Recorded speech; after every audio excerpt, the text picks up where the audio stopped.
जिउतिया व्रत की पावन कथा। जिउतिया कब से और क्यों मनाया जाता है? कथा कुछ इस प्रकार है कि नाग माता और गरुड़ की माता दोनों बहनें हैं और कश्यप ऋषि उनके पति हैं। दोनों ने अपने पति से वरदान मांगा।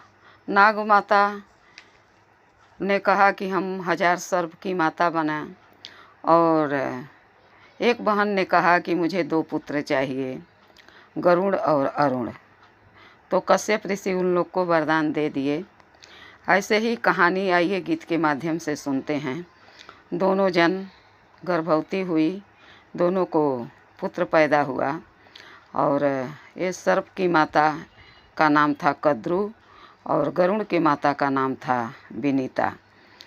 ये सर्प की माता इनको धोखे से उसको अपनी दासी बना ली, और जब गरुड़ पैदा हुए, जब ये बात देखे तो उनको सहन नहीं हुआ। आइए इस गीत के माध्यम से समझाते हैं कि कैसे क्या हुआ, वो माता को उस दास्ता से छुड़ाने के लिए क्या किए। तो ये जिउतिया पर्व कैसे मनाया जाता है। जिउत वाहन दयालु धर्मी एक जवान हो, जिमुत वाहन दयालु धर्मी एक जवान हो। सखिया एक दिन बनवा में टहरा, बन बिहार करत रहला हो। सखिया बनवा में एक दिन टहरा, तब बन बिहार करत रहला हो। सखिया नाग माता रहली पीड़ितवा, दारुण दुख से दुखी रहली हो।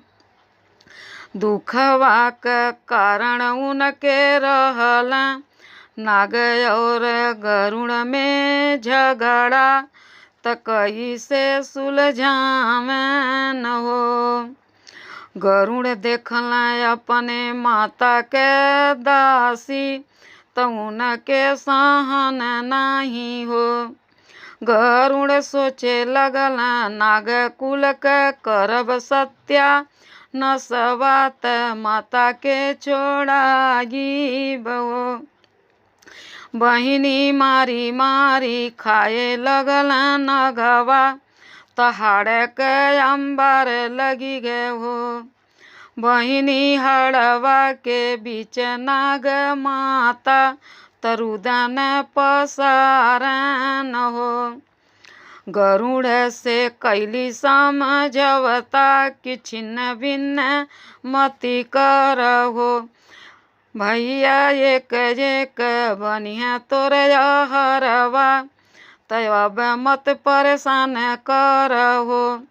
नाग माता का सुनी के बचनिया, गरुड़ देव मानी गईल हो। बहिनी रोज रोज बनल उनकर एक ललवा हरवा, त लास्ट में शंख चूड़क बारी अइली हो। बहिनी लाल का निशामने देखी के माहुतिया, नाग माता रोवेली हो। बहिनी जंगल में बिचर जिमुत वाहन, तबतिया पूछन लागे हो। माई काहे खातिन करेलू रुदनवा, त हमें बतलावन हो। माई काहे खातिन करेलू रुदनवा, त हमें बतलावन हो। नाग माता कहली तू का करब, केहू नाही कष्ट हरी हो। राजा जाहू तू अपने डगरिया, त हमके ऐसे छोड़ी देहू हो। जिमुत वाहन दयालु धर्मी राजवा, त माता समझावेल हो। माई अपन दुखवा बताव, जरूर हम हरबन हो। रोई रोई नाग माता कहेली सारा 10 तनवान हो। बाबू लास्ट आज हमारे पुता के मरनवा त फिर कबो नहीं देखबे हो। यह सुनी जिमुत बाहन धैर्य धरावेल माई समझावेल हो। माई हम बनब गरुड़ के लास्ट दिन रहल शंख चूरण के त जिमुत बाहन गईलन हो। गरुड़ भूखिया से रहल पागल मनई नहीं चिन्हल हो। थोड़े दूर गईले के बदवा देख हम मनई के लेके निउड़ी ले बतिया पूछन लागे हो। जिमुत बाहन कहला गरुड़ देव पेट आपन भर न हो। अरे का करब पूछी के ई बतिया त भूखिया मेटावहु हो।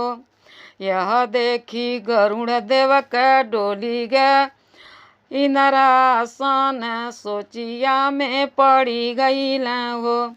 गरुड़ देव देखल परोपकार के भवनवा त मन उनकर बदली गईल हो। कहला बाबू तू हमके समझाव काहे खातिन मरल हो। तब जिमुत बाहन कहला शंख चूर्ण के बदले हम अइली त केहू के नी वचन दिहली हो। गरुड़ देव सुनी के नी खुश भइला और जिमुत बाहन के छोड़ी दियल हो। बहिनी खुश हो के कहला एक बतिया कि और कुछ मांगहु हो। राजवा त रहल नीर लोभिया त कुछ नहीं मांगल हो। कहला गरुड़ जी कई दई दयवा सर्प लोग के मती मार हो। गरुड़ तब कहला ये बबुआ तुअरे अंदर दया धर्म के ऐसन बतिया त हम तुहके अपने से एक वरदान देबे हो। बाबू दुनिया में सब तुहके पूजी जीवत बंधन नाम से जानी न हो। जौने दिन शंख चूर्ण के छोड़ला गरुड़ जिमुत बाहन के हो। बहिनी अश्वनी मास रहला महीनावा कृष्ण पक्ष अष्टमी के दिनवा न हो। तब से जिमुत बाहन जीवत बंधन भइल लोगमन के भला कर हो। बहिनी तब से ही पावन परबवा त सब केहू उपास रखे हो। बहिनी सप्तमी के खाला नहाला त अष्टमी के निराजल उपास रखे। नवमी के दिन चढ़ले पारण कर हो। बहिनी जीवत बाहन भइल जीवत बंधन दुनिया में नमावा त जीवतियाई पर्व महान भइल हो। तब से चली आवताट ई परंपरा माता सब लड़कन खातिन उपास रख निराजल रहेली कठिन तपस्या कर हो। बहिनी लाल कनी लंबी दीर्घायुआ त यही से ही व्रत होला हो।